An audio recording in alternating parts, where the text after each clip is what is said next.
Dahil mas maraming bakwit ang nakikitira sa kanilang mga kaanak at kaibigan, malaking hamon daw para sa DSWD kung paano sila maaabutan ng tulong.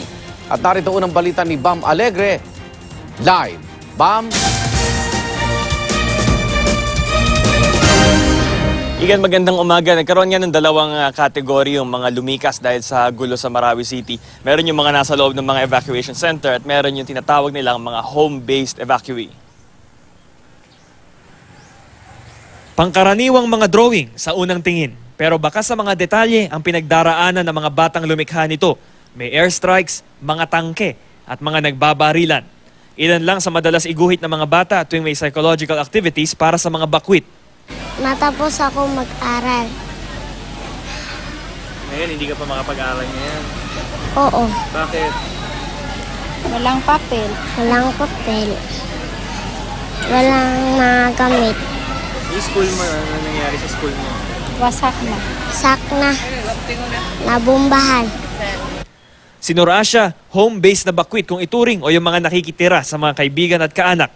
Ang kanyang pansamantalang tahanan, isang pribadong compound sa Iligan City na walang kuryente. Si Nasroding, may mga kamag-anak din sa Iligan, pero dahil 10 ang anak niya, 6 lang ang pinatira niya roon para hindi maging pabigat. Sila mag-asawa, pati si Bunso, nakikisiksik sa evacuation center sa Barangay Santa Elena. Mga bata, yun ang kawawa talaga. May inuubo, sinisipon, nilalagnat, nagtatai, diarrhea. Kaya kailangan talaga ng action sa mga bata. Kung 3,804 ang nasa mga evacuation center sa Iligan City, ang mga home-based na bakwit nasa 48,920. Nabibigyan naman daw sila ng food packs ayon sa DSWD.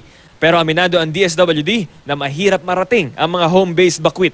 Mas madaling ma-monitor, mabigyan ng tulong kapag concentrated kayo sa evacuation centers. Hindi sila madaling maabot. Sa tala ng DSWD, may 338,536 na mga individual na ang lumikas dahil sa gulo sa Marawi City. Sa bilang na ito, 297,956 ang naninirahan sa labas ng mga evacuation center.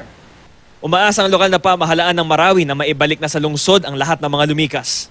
We would like to extend our thanks and gratitude to the host localities, like for example in Sagyaran, Pantar, Balui, in some part of municipalities of Lanao del Norte and Lanao del Sur, and Iligan City and Cagayan de Oro City. But pag nasa talaga pong hindi ho normal yung situation doon sa mga evacuation center dahil nga because of the congestion, marami na pong nararanasang sakit ang ating especially mga children.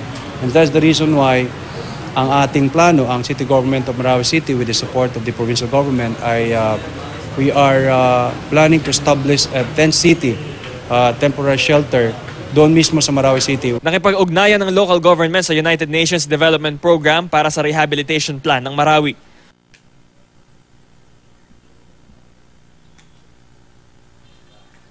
Kung ano itong pulong ng Crisis Management Committee tsaka ng United Nations Development Program, unang pagkakataon ito yung nangyari kahapon nga ng tanghali. At preliminary talks ito, pero almost a month into the conflict, first time pa lang nilang mag-uusap. Connie? Maraming salamat, Bam Alegre.